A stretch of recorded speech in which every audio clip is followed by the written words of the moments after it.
नमस्कार, स्वागत है आप सभी का हमारे यूट्यूब चैनल संस्कृत सरस्वती पर। मैं रामकुमार शास्त्री आप सभी संस्कृत अनुरागियों का हार्दिक अभिनंदन स्वागत करता हूं।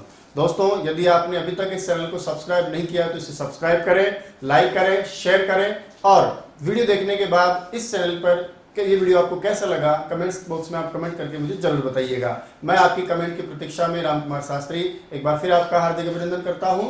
चलिए आज की क्लास शुरू करते हैं। सरस्वती वंदना हम करेंगे।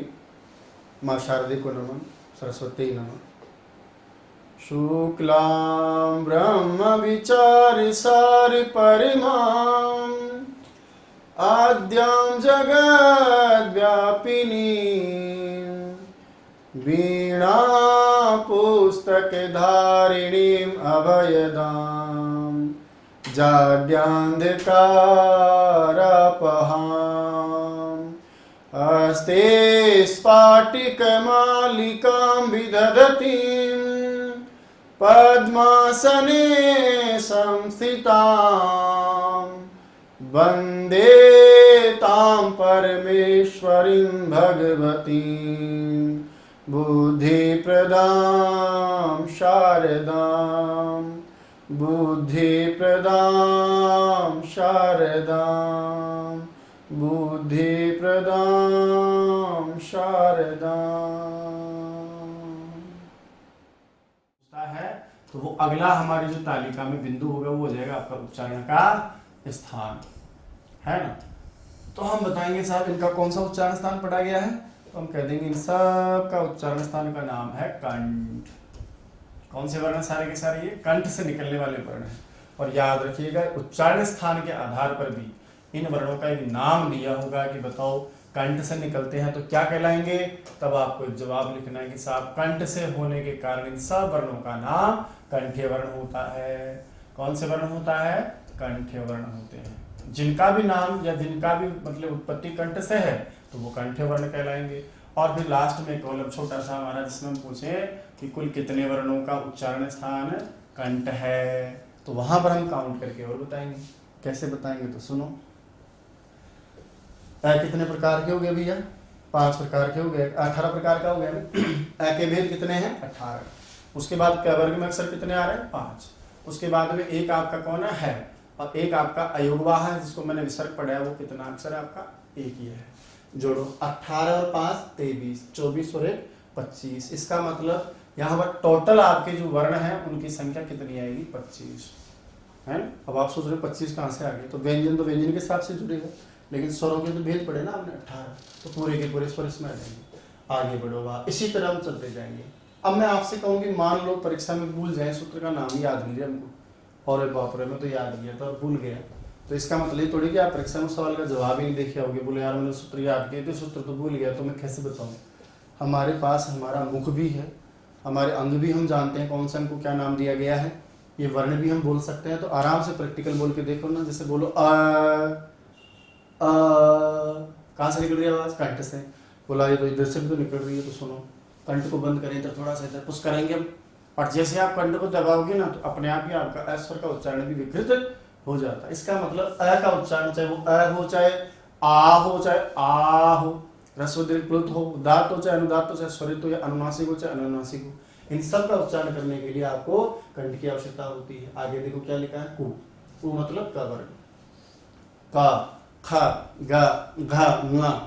अब जब भी आप इनका उच्चारण करोगे ना ऑटोमेटिक ही आपके बताओ कंठ में स्पर्श होता है ना अंदर। पहली बात तो स्पर्श भी करवाना पड़ेगा इनको, नाम इनका स्पर्श पड़ा था आपको याद हो तो। दूसरी बात बिना स्पर्श करवाए आप क पढ़ के दिखाओ दे कैसे। क अंदर मिलाना, टच होगा ना। अब इसको आप टच मत करने दो, तो बोल सकते हो आप बिना टच करे, लेकिन आप क, ख, ग, घ, ङ ऐसा नहीं बोल सकते। तो इन सब का उच्चारण कहाँ से हो रहा है? कंठ से। और सुनो, इसके बाद में लिखा है और विसर्ग। विसर्ग का उच्चारण किसके जैसे होता है कि ध्वनि आती है ना, और है का उच्चारण करोगे तो भी आवाज कंठ से एकदम प्रवाह से होकर बाहर निकलेगी। पढ़े थे आपको याद हो, ऊष्म वर्ण है, हवा का वेग ज्यादा होता है, गला बंद कर दो अंदर ही दफन हो जाएगा आपका, उच्चारण आप कर ही नहीं सकते। तो प्रैक्टिकल करके देखो ना यार कि है का उच्चारण हो रहा है, इसका मतलब विसर्ग का भी यहीं से होगा। क बोल के देख रहे हैं। एक विशेष बात जो आप पकड़ सके तो वो सुनो ध्यान से। इन 4 अक्षरों के बाद जो वर्ग का 5वां अक्षर है, हल्की सी हवा बाईपास नाक से निकल रही है ना, इसका मतलब क वर्ग में आता है, इसलिए एक उच्चारण स्थान तो इसका क्या हो जाएगा, कंठ हो जाएगा। और इसके अलावा इसी वर्ण का एक और उच्चारण स्थान आप आगे पढ़ेंगे, इसको मैं यही लेता चलता हूं कि आप देखेंगे कि ये जो न है ना, ये आगे इस सूत्र में और आएगा। तो यदि मैं मान लो परीक्षा में टारगेट करके ये दे दूं कि एक न का उच्चारण स्थान, तो आप क्या पढ़ रहे हैं, यहाँ पर कंठ पढ़ चुके हैं, ध्यान रखें, है। और एक आगे जाकर के नासिका भी आप पढ़ेंगे, तो न के दो दो उच्चारण स्थान हो जाएंगे, मतलब अभी पढ़ा नहीं, हमने एक ही पढ़ा है। तो कख न में दिख रहा है नाक से व्यवहारी, तो न के दो उच्चारण स्थान है, कंठ भी है और एक नासिका भी है। चलो अगला सूत्र देखते हैं। ईचु यशानाम तालु, क्या लिखा है, ईचु यशानाम तालु। तो एक तो इसमें स्वर दिया हुआ है जिसका नाम क्या है, ई, फिर उसके बाद में दिया है चू। अब चू का मतलब तो आप समझ गए होंगे ना।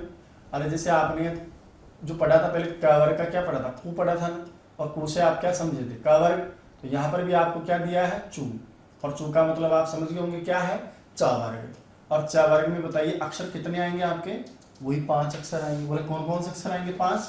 तो हम पढ़ेंगे जैसे च, छ, ज, झ, य। और एक बात सुनो, ये जो आपके सामान्य मैंने लिखे हैं ना, ये सब हमने उच्चारण के लिए इनमें अ मिलाकर के पढ़ा है, ताकि आप बात को समझ जाओ, क्योंकि बिना स्वर के व्यंजन का उच्चारण पॉसिबल नहीं होता। यदि हकीकत में इसको लिखने का भाव हो ना, तो लिखने के लिए ऐसे पढ़ दिया जाता है, लेकिन हम सबको पता है कि जब इनका उच्चारण किया जाता है तब इसमें कोई ना कोई स्वर अवश्य मिला दिया जाता है। इसलिए यदि मैं इनको प्योर अ के साथ मिलाकर पढ़ भी दूँ, प्योर ना लिखूं तो भी कोई दोष नहीं लगेगा, है ना। इसलिए मैं ऐसे अ के साथ इनको लिख रहा हूँ कि उच्चारण भी तो करेंगे ना अभ्यास के लिए। तो क, ख, ग, घ और ङ। इसके बाद जो च वर्ग में है तो कौन आएंगे, च, छ, ज, झ, ञ। देखो ञ का नाम लेते हैं, नाक से भी आवाज आएगी ना। और इसके साथ में जो वर्ण पढ़े उनमें 2 वर्णों का नाम और देखो, एक का नाम है य। कौन सा वर्ण पढ़ा है, दूसरा एक य। एक तो आपका य वर्ण आएगा यहाँ पर, और एक आपका लिखा है श।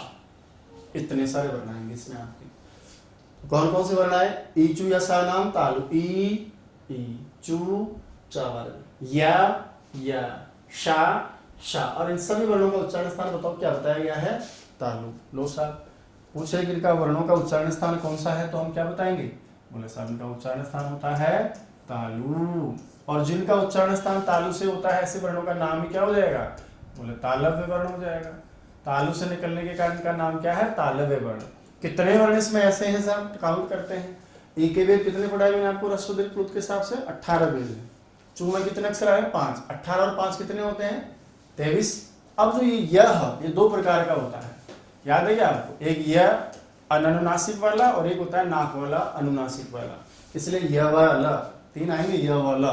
तो जहां जहां भी यह आ जाए उसके 2 भेद मानेंगे, वह आते 2 भेद मानेंगे, ल के भी 2 भेद मानेंगे। तो 18 और इसके हो गए 5, 23, 23 और 2 25, 25 और 1 26। यानी टोटल इसमें कितने वर्ण आ रहे हैं आपके, 26 वर्ण आ रहे हैं। 26 वर्णों का उच्चारण होता है तालु से, और 26 वर्ण कहलाते हैं आपके तालव्य वर्ण। प्रैक्टिकल करके देखो, ई का उच्चारण करो, ई सेल्फ मोड है तो ची करते हैं। तो ई का उच्चारण करने पर हमारा क्या होता है, जिह्वा प्रदेश को हम ऊपर उठाते हैं, हवा का प्रेशर हम तालु से मारने की कोशिश करते हैं और प्रेशर से हवा बाहर निकालते हैं। ई, च, छ, ज, झ। देख रहे हो ना, जीभ जाके सेट हो रही है, च, छ, ज, झ। और लास्ट में जैसे यहाँ बोलोगे तो वापस वही जबड़ा बिछेंगे हम, और उसके बाद हवा प्रेशर नाक से भी जा रही है। इसलिए यहाँ के 2 उच्चारण स्थान पढ़ेंगे हम। एक हम पढ़ेंगे आपका तालु, और तालु के साथ जो दूसरी हवा हमारी निकल रही है बाईपास, वो कहाँ से निकल रही है, नासिका से भी निकल रही है। इसका जिक्र इसमें दिया भी है। और देखो इसी प्रकार से अगला सूत्र है ऋतु रसाणा मूर्धा। ऋतु रसाणा मूर्धा, ऋतु रसाणा मूर्धा। बोले इसमें एक स्वर है, कौन सा वाला, री। ह्रस्व दीर्घ प्लुत तीनों भेद आएंगे इसके। और कौन कौन है, बोला एक है इसमें टू, और टू का मतलब बोले तो पूरा ट वर्ग। लीजिए साहब ट वर्ग, बोले ट वर्ग में कौन कौन आएंगे, ट, ठ, ड, ढ, ट, ठ, ड, ढ। और ये हमारा अण, न का नाम लेते ही आवाज कहाँ से निकल के आ रही है भैया, नाक से निकल के आ रही है ये। और इसके अलावा और है र और श, रसाणाम लिखा है ना आगे, तो र और श ये 2 वर्ण और आ जाएंगे इसमें। ये लीजिए र, रे का आपका श। इन सभी वर्णों का उच्चारण बताइए क्या कहा गया है, मूर्धा से बताया गया है। जब भी आप इनका उच्चारण करेंगे तो उच्चारण कहाँ से, मूर्धा। मूर्धा का एक दूसरा नाम याद है मैंने क्या बोला था, एक और शब्द आपको दिया जाता है शिर, मसूड़े से किया जाता है। जिनका उच्चारण मूर्धन से होगा, मूल शब्द आपका मूर्धन होता है, मूर्धा, मूर्धानो, मूर्धाना। तो जिन वर्णों का उच्चारण मूर्धा से होता है वो वर्ण बताओ कौन से वर्ण कहलाते हैं, मूर्धन्य वर्ण। बोला ऐसे कितने वर्ण हैं हमारे पास में, आओ काउंट कर लेते हैं। री के भेद कितने बताए थे मैंने आपको, ह्रस्व दीर्घ तीनों होता है ना, 36 18 और उसमें 2 में वर्ग में अक्षर कितने आ रहे हैं, 5, 18 और 5 23, 24, 25। तो ये भाई साहब आपके 25 वर्ण ऐसे हैं जिनका उच्चारण कहाँ से होता है, मूर्धा से होता है। चेक करते हैं, पढ़ो। री, जीभ मसूड़े से जाकर दांत से ऊपर वाले भाग में और तालू से नीचे उभरा हुआ भाग होता है अंदर की साइड में, जहां जीभ घुमाते हो ना तो गुदगुदी होती है आपको। री, तो जीभ क्या कर रही है जाकर के वहां वाइब्रेशन कर रही है। री, टा, देखो कितना बढ़िया सी घंटी बज रही है, टा, ठ, ड, ढ, तो मतलब क्या हो रहा है, साथ के साथ यहाँ से तो आवाज निकल रही, यहाँ से भी आवाज निकलेगी। इसका मतलब ये हुआ कि न जो वर्ण है उसके भी दो उच्चारण स्थान है। न का उच्चारण जब हम करेंगे तो एक आवाज निकलेगी कहाँ से, मूर्धा से। आगे पढ़ाऊंगा इसको मैं डिटेल में, सिर्फ संस्कार के लिए लेके चल रहा हूँ। और एक आवाज निकलेगी आपकी कहाँ से, नासिका से भी। 3 अक्षर हो गए जिनके दो उच्चारण स्थान होते हैं। और देखिए फिर पढ़ो, टा, ठा, डा, ढा ना और र, तो री और र का तो एक जैसा ही दिख रहा है आपको। श, थोड़ा यहाँ ध्यान दीजिएगा, एक आपका श गया था पहले, जिसका हमें तालु की सहायता से उच्चारण किया जाता है। इसका उच्चारण करने के लिए जीवा को थोड़ा अंदर ही रखा जाता है, शा, शा। जब इसका उच्चारण करते हैं तो जीवा को मसूड़े के पास लाया जाता है, शा, शा। इसमें थोड़ा घर्षण ज्यादा दिखाई देगा। और एक और आएंगे जो आप सदाबहार, आप तो एक ही बोलते हो, सा ही चलता है आपका। अब आगे देखिए, सूत्र है ऋतु लसानाम दंता। इसका मतलब है कौन कौन से है, तो इसमें एक स्वर आ रहा है जो हिंदी में नहीं होता, संस्कृत में होता है, उसका नाम है ली। ये स्वर आ गया। आगे क्या लिखा है, तू माना तावर्ग, तावर्ग। और तावर्ग में अक्षर कितना आएंगे आपके, 5। कौन कौन से, ता, था, द, ध, न का नाम लेते वापस आ गए इधर आपका। यानी न की आवाज कहाँ से निकल रही, लिटलोसा नाम तो दंत बता रहा है आपको, और दंत के साथ साथ में कहाँ से आएगी, नासिका से भी आवाज आएगी। ये पढ़ेंगे आगे। और देखो ऋतु, तू गया ल, आगे और लिखा ना ल, तो ये लीजिएगा आपका आ गया ल। एक लवर्ण भी है इसमें, और इसके अलावा एक हो गया आपका स।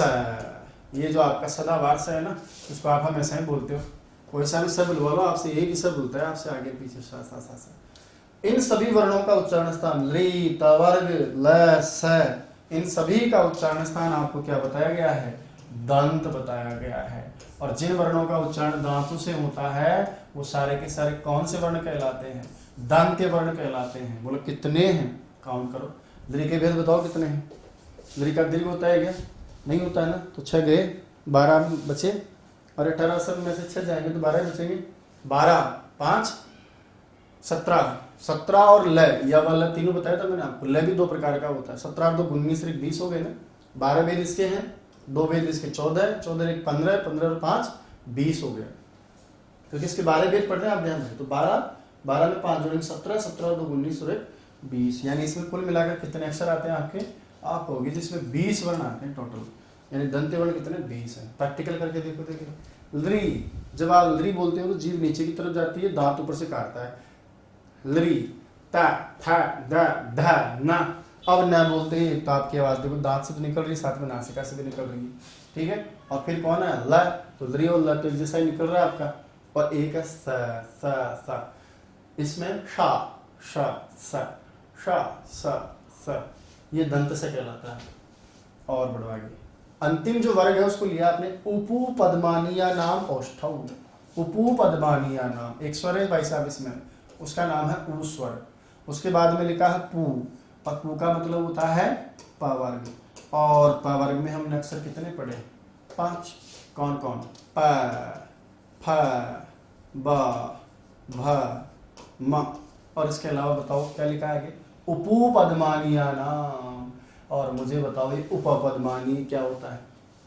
याद कीजिए, हम पढ़ रहे थे जब प और फ से पहले अर्ध विसर्ग लगा दिया जाता है तो अर्ध विसर्ग लगाने पर इन वर्णों का नाम प नहीं रहता बल्कि उपपद्मानीय हो जाता है। तो ये तो है प और ये है आपका फ, और इन दोनों से पहले पीछे नहीं, आगे की तरफ आदि विसर्ग लगा दी जाती है तो ये दोनों बताओ क्या कहलाते हैं, उपदमानीय वर्ण कहलाते हैं। तो उ का, पू पवर्ग का, और उपदमानीय यानी पवर्ग है जो अर्ध विसर्ग, इन दोनों का उच्चारण स्थान बताओ क्या बताया गया है, ओष्ठ बताया गया है। क्या बताया गया है, ओष्ठ बताया गया है। ऐसे वर्णों का नाम क्या होता है, जिन वर्णों का उच्चारण ओष्ठ से हो वो तो क्या कहलाएंगे, औष्ठ्य वर्ण कहलाएंगे। क्या कहलाएंगे, औष्ठ्य वर्ण। और दंत वाले क्या थे, दंती वर्ण। चलिए बोला कितने हैं ऐसे पूरे, तो ये भी हम देख लेते हैं कि पूरे कितने हैं। बोला साहब देखिए ऊ में कितने आते हैं, 18 वेद होते हैं इसके। पू में पवर्ग में 5 आ गए, 18 और 5 23। मैंने आपको याद करो कहा था कि इन दोनों को एक ही अक्षर गिना जाता है, दो नहीं गिना जाएगा। तो 18 5 23 और 1 24 हो गए ना, ये आपके 24 हो गए। ये 24 वर्ण आपके इसमें आते हैं। आओ साहब क्या बोला, उपपदमानीय नाम ओष्ठ, ऊ का उच्चारण स्थान कैसे करोगे, प्रैक्टिकल देखो। ऊ तो होठों को करके गोल, ऊ बोल ऊ बोल। अरे वो तभी बोलेगा ना जब आप होठों को ऊ गोल करोगे, चाहे वो रस हो चाहे दीर्घ हो चाहे प्लू। तो पू पा फा बा भा म देख लो सबका होता है, लेकिन मैं में जब आप इसका उच्चारण करते हो तो मैं की एक हवा होठ से तो काम में ले रहे हैं, होठ तो मिला ही रहे हैं, साथ में एक आपकी बाईपास हवा कहाँ से निकल रही है, नाक से भी निकल रही है। ठीक है, पा पापा, अब पापा बोलने के लिए आपको क्या करना पड़ेगा, होठों को मिलाना पड़ेगा। मान लो आपके होठ ही नहीं होते तो पापा भी नहीं होते, देख लो। तो होठ तो पापा के होने के लिए होठ होना जरूरी है आपके लिए, तभी आप पापा बोल पाते हैं। ये आपके हो गए साहब सारे के सारे वर्ण ओष्ठ वाले। अब परीक्षा में प्रश्न आ जाएगी, बताइए ये कौन सा वर्ण है, पा, उच्चारण स्थान क्या है, ओष्ठ। बताइए ये कौन सा वर्ण है, उपदमानी, लेकिन उच्चारण स्थान इसका भी क्या है, ओष्ठ है। यहाँ तो कोई समस्या नहीं है, दिक्कत भी नहीं, कर लोगे आप आराम से। पाणिनि ने इन सूत्रों में भी वैज्ञानिकता दिखाई। आप देखो बोलिए, आप पहले क्रमशः वर्ग लिए, देखो ऊ चू टू टू पू, यानी पाणिनि ने हर चीज में इतनी बढ़िया से सजगता दिखाई है उन्होंने, हर जगह मतलब बहुत बढ़िया शानदार वर्गीकरण किया है। यह भी एक वैज्ञानिक वर्गीकरण, ऐसा नहीं कि लिख दिया ओ चू टू टू ऐसा ना। देखो इधर आप, जब आप यहाँ ध्यान दोगे ना तो पता चले, कू का वर्ग, चू च वर्ग, टू ट वर्ग, तू त वर्ग, पू प वर्ग, यानी इसको सिस्टम से लिया। देखो अ ई, ऊ को नहीं लिया, री री ऐसे ले लिया। तो एक व्यवस्थित वो दिया है। पाणिनि ने क्या किया, सबसे पहले 5 वर्गों के साथ में लगभग सारे अक्षर ले लिए ना, कुछ रह गए उनको हम पढ़ेंगे आगे। अब इन्होंने क्या महसूस किया पाणिनि ने कि यार जब भी पंचम अक्षर का उच्चारण किया जा रहा है तो न कंठ से लेकिन साथ में नासिका से भी हो रहा है, यहाँ तालु से लेकिन साथ में नासिका से भी हो रहा है ना, मुर्दा से लेकिन साथ में नासिका से भी हो रहा है, उसी प्रकार से न दंत से हो रहा है लेकिन नासिका से भी हो रहा है, और मैं की आवाज निकालते समय हल्की सी आवाज नाक से भी जा रही है, जो मैंने 5 लिख दिया ना म। इन वर्णों का उच्चारण अपने अपने वर्ग के अनुसार तो हो ही रहा है। अपने अपने वर्ग का मतलब इस वर्ग में आता है न ट वर्ग में, तो ट वर्ग के हिसाब से मूर्धा तो इसका है ही है। ये म प वर्ग में आता है तो प वर्ग के हिसाब से इसका ओष्ठ है ही है, लेकिन साथ में एक और उच्चारण स्थान क्या जुड़ता जा रहा है, नासिका। और इसी बात को एक साथ वापस 5 वर्गों के 5वें अक्षर के लिए कह दिया, नाम नासिका छे। अब यहाँ पर देखो कोई भी स्वर नहीं है, देख लो बोले आप इस सूत्र में सारे के सारे कौन से वर्ण है इसमें, आपके व्यंजन वर्ण। कौन कौन है वो, या म न और न, प्रत्येक वर्ग का 5वां अक्षर। बोला उनके उच्चारण स्थान कौन होते हैं, नासिका च। इसका मतलब है कि इनका उच्चारण स्थान नासिका और च का मतलब और होता है एक। तो नासिका तो साफ साफ बोलने से वैसे दिख रहा है, बोले और कौन होता है, अरे भैया तुम पढ़ तो लिए, अपने अपने वर्गों के हिसाब से एक उच्चारण स्थान पढ़ लिया, कवर के हिसाब से न का कंठ भी पढ़ लिया, यहाँ का आपने तालु पढ़ लिया। तो इसका मतलब एक तो सदाबहार उच्चारण स्थान कौन है, इनका कंठ है और नासिका है। तो एक तो सदाबहार नासिका तो है ही है, साथ में जो आपको च लिखा है ना उसका मतलब होता है कि अपने अपने वर्गानुसार इनका एक एक उच्चारण स्थान और होता है। अपने अपने वर्गानुसार, अपने अपने वर्गानुसार उच्चारण स्थान एक और होता है। इसका मतलब इन सभी वर्णों के कितने कितने उच्चारण स्थान होते हैं, 2-2 उच्चारण स्थान। पहली बात तो ये, तो कितने वर्ण हो गए जिनके 2-2 उच्चारण स्थान है, 5 हो गए ना, यहाँ मांगाणा न। और एक खास बात और पता है क्या है, ऐसे वर्ण जिनका उच्चारण मुख और नासिका दोनों से होता है उनका नाम भी एक होता है स्पेशल, याद करो।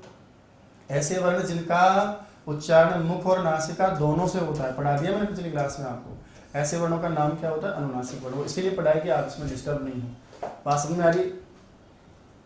तो यमगणना जो वर्ण है आपके, ये 5 के 5 वर्ण मुख और नासिका दोनों से उच्चरित, इसलिए इनका नाम क्या है, अनुनासिक वर्ण है।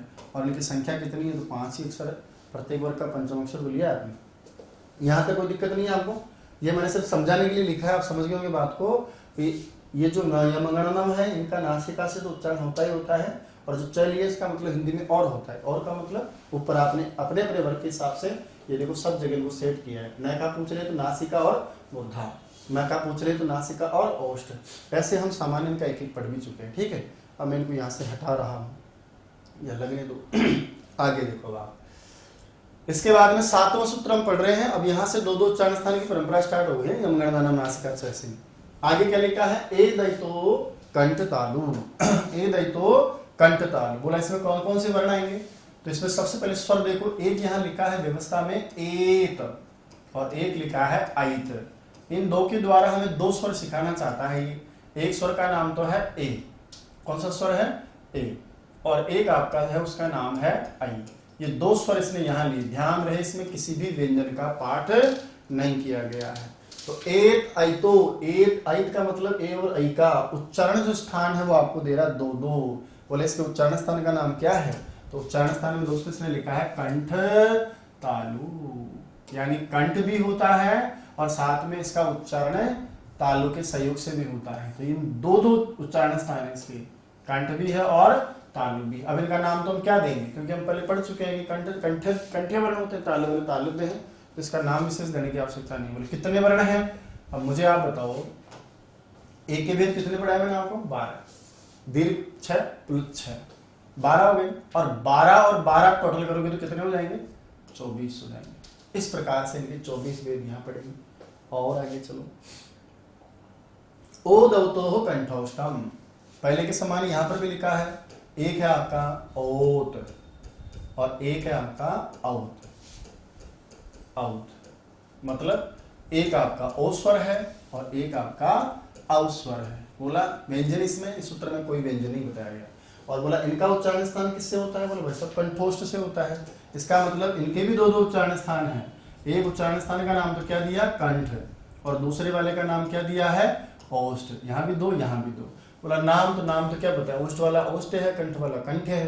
बोला कितने वर्ण इसमें आएंगे, तो आप बताओ मुझे। ओ के वेद कितने पढ़े आपने, 12 ना, और औ के वेद भी कितने पढ़े आपने, 12। इसलिए इनके 12 प्लस 12 कर लो, कितने हो गए, 24 वेद आपके इसके हो गए। और चलो, वकारस्य दंतोष्टम, जो वकील साहब है अकेला एक व्यंजन वर्ण उसका नाम है व, इसमें कोई भी स्वर नहीं बताया गया है, केवल कौन सा वर्ण आ रहा है इसमें, व्यंजन वर्ण व। बोला इसका उच्चारण स्थान क्या है, तो देखो दो उच्चारण स्थान है इसके भी, एक का नाम दंत और एक का नाम क्या है, ओष्ठ। दो उच्चारण स्थान से इसका भी उच्चारण होता है। लीजिए साहब, ये हो गया आपका दंत और ओष्ठ। पहले नाम हम दे चुके हैं, दंते और ओष्ठे होता है। कितने वर्ण है इसमें, तो एक अकेला दिख रहा है आपको, एक ही, लेकिन व के दो भेद होते हैं, यवला द्विधा, दो वर्ण आपके यहाँ आ गए। अब यहाँ गौर करने वाली बात क्या थी, मैंने आपसे कहा था कि यमगणनानाम नासिका च में यमगणना, इन सभी का नासिका के साथ साथ मुख वाला भी होता है। यानी 5 वर्ण पहले ऐसे पढ़े थे आपने जिनके दो दो उच्चारण स्थान थे। फिर आपने यहाँ से परंपरा और स्टार्ट कर दी, और आपने क्या देखा, ए और ऐ इनके भी दो दो उच्चारण स्थान थे, है ना। कंठ और तालु आपने इसके पढ़े, तो 2 अक्षर और बढ़ गए, 5 और 2 7। फिर आपने देखा ओ और औ, ऐसे 2 वर्ण और आगे जिनके दो दो उच्चारण स्थान था, एक का नाम कंठ, एक का नाम औष्ठ। फिर आपने देखा एक वकील साहब और आया जिसके 2 उच्चारण स्थान हैं, दंत और औष्ठ। एक और अक्षर बढ़ गया, कितने हो गए, 5 तो आपके ये हो गए, 5 आपने पहले पढ़े हैं। तो ऐसे 10 वर्ण हो गए जिनके दो दो उच्चारण स्थान पाए जाते हैं। परीक्षा में प्रश्न करता है, कई बार मालूम पूछ ले आपसे कि बताइए दो दो उच्चारण स्थान वाले कितने वर्ण बताए गए इसमें, तो आप कहोगे साहब 10 वर्ण ऐसे। कौन कौन, यमगणना का एक नासिका वाला, एक मुख वाला, और उसके साथ ए आई ओ औ और व, 10 हो गए टोटल। और बाकी सभी के कितने कितने, एक एक, इसलिए लिख रहा था मैं तो दे दो।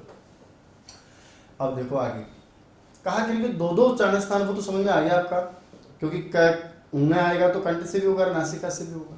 बोलो इनके दो दो उच्चारण स्थान क्यों बताया आपने, तो वो सुनो क्यों बताया।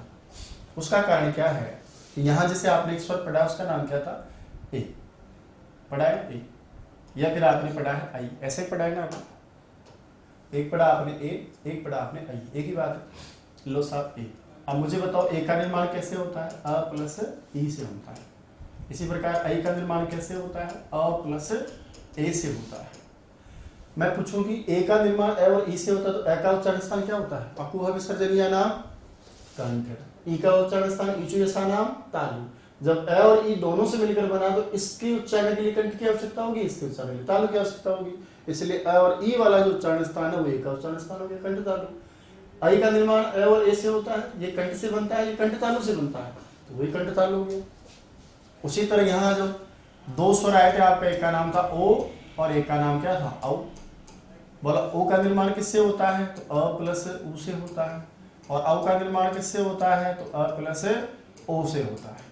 अकुह विसर्जनीय नाम कंठ, उपपदमानीय नाम ओष्ठ। ये लो साहब, उ का ओष्ठ होता है, ए का कंठ होता है, दोनों से मिलकर बना तो इसका कंठोष्ठ हो गया। अकुह विसर्जनीय नाम कंठ, ओ दो तो कंठोष्टम, तो ये कंठोष्ठ वाला हो गया, कंठोष्ठ हो गया।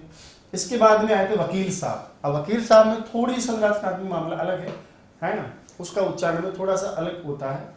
अब उसकी कुछ प्रक्रिया होती होगी सामान्य, जो भी उसका दंतोष्ठ बताया गया है। और आ गया जो जिह्वा मूल्य से जिह्वा मूलम, कहा जो जिह्वा मूल्य वर्ण होते हैं इनका उच्चारण स्थान जिह्वा मूल्य होता है, ये स्वर नहीं होता, ये व्यंजन भी नहीं, एक तरह का अयोगवाह है, लेकिन हम व्यंजनों के साथ लेकर चल रहे हैं। याद कीजिए, हमने पढ़ा था कि क और ख से पहले जब अर्धविसर्ग का प्रयोग किया जाता है, क और ख से पहले जब अर्धविसर्ग का प्रयोग किया जाता है तो इसको क्या बोलते हैं, हम जिह्वा मूल्य बोलते हैं। तो इस वर्ण का जो उच्चारण स्थान आपसे पूछेगा तो क्या बताओगे आप, जिह्वा का मूल प्रदेश बुलाओगे। और जिह्वा का मूल प्रदेश उच्चारण स्थान होने के कारण ही इस वर्ण का नाम ही क्या पड़ गया था, जिह्वा मूल्य पड़ गया था।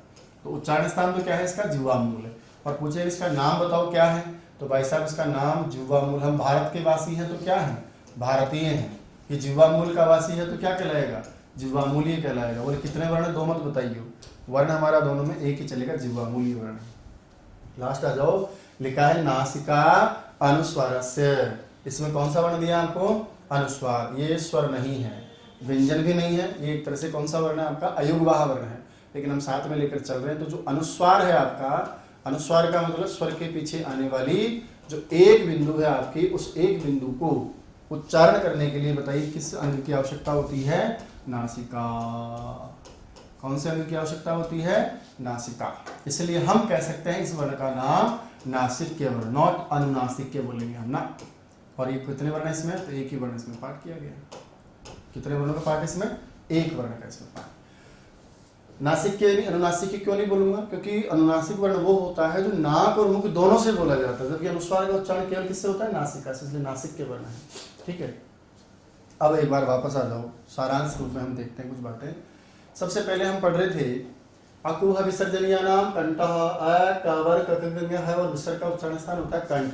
कंठ से निकलते इसलिए कहलाता है कंठ, है ना। और इन सभी वर्णों के उच्चारण में कितने वर्ण आते हैं, तो 18 वेद, 5, 1 और 1। ईचु यशा नाम तालु, ई रस्व दीर्घ कोई सा भी 18 वेद, चु च वर्ग य और श का उच्चारण स्थान तालु। ऋतु रसा नाम मूर्धा, री चाहे कोई सा भी हो, ट वर्ग र और श का उच्चारण स्थान होता है मूर्धा। ऋतु लसा नाम दंता, री टू तवर्ग ल और स चाहे कोई सा भी हो, इनका उच्चारण स्थान होता है दंत। उपु उपदमानीय नाम क्या बताएंगे, औष्ठ बताएंगे। वो उ चाहे कोई सा भी हो और साथ में पु यानी पवर्ग, ये सारा इसमें हो जाएगा। यम गणना नाम नासिका, चाहे यमंगणा नाम जो होते हैं ये सभी का उच्चारण स्थान क्या हो जाएगा, नासिका हो जाएगा। ठीक है, और इसमें आपका वो स्वर है नहीं, सारे व्यंजन है। अच्छा, इसमें खास बात क्या पढ़े हमने ये देखा कि नासिका के साथ साथ चयन अपने अपने वर्ग के अनुसार भी इनका उच्चारण स्थान होता है। तो दो हो गए ना, इन सभी के दो उच्चारण स्थान हो गए, दो हो गए, कंठ वाला, नासिका वाला। दूसरी बात, 5 वर्णों के दो उच्चारण स्थान हो गए, और दो ये 5 ऐसे वर्ण हैं जिनका मुख और नासिका दोनों से उच्चारण स्थान, इसलिए अनुनासिक वर्ण भी है। फिर आगे हम पढ़े, तब आपने सीखा ए दैतो कंठालु, ए और ऐ का उच्चारण स्थान कंठतालु होता है। ओ दौतो कंठोष्टम, ओ और औ का उच्चारण स्थान कंठोष्ठ होता है। वकारस्य दंतोष्टम, व का उच्चारण स्थान दंतोष्ठ होता है। जिह्वा मूल्य से जिह्वा मूलम, जिह्वा मूल्य वर्ण का जिह्वा मूल उच्चारण स्थान होता है। नासिका अनुस्वार से, और अनुस्वार का उच्चारण स्थान नासिका होता है।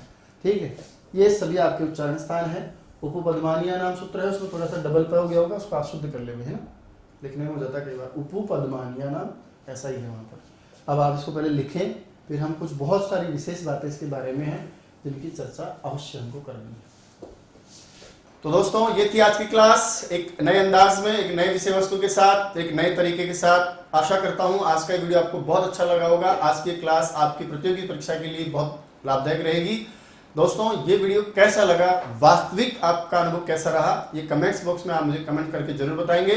आपके कमेंट्स को पढ़ करके मैं जवाब दूंगा और भी हम बहुत सारी अच्छी अच्छी चीजें पढ़ते रहेंगे, सीखते रहेंगे। आपके कमेंट्स से मुझे जो ऊर्जा मिलती है, यकीन मानिएगा आने वाली क्लासें और भी जोरदार होंगी, आपके लिए जो वास्तव में फायदेमंद रहेंगी। रीट और सीटेट या कोई भी सीट परीक्षा होगी उसमें हम बहुत अच्छे प्राप्त करेंगे। बने रहिएगा चैनल के साथ। जय तो संस्कृतम, जय तो भारतम।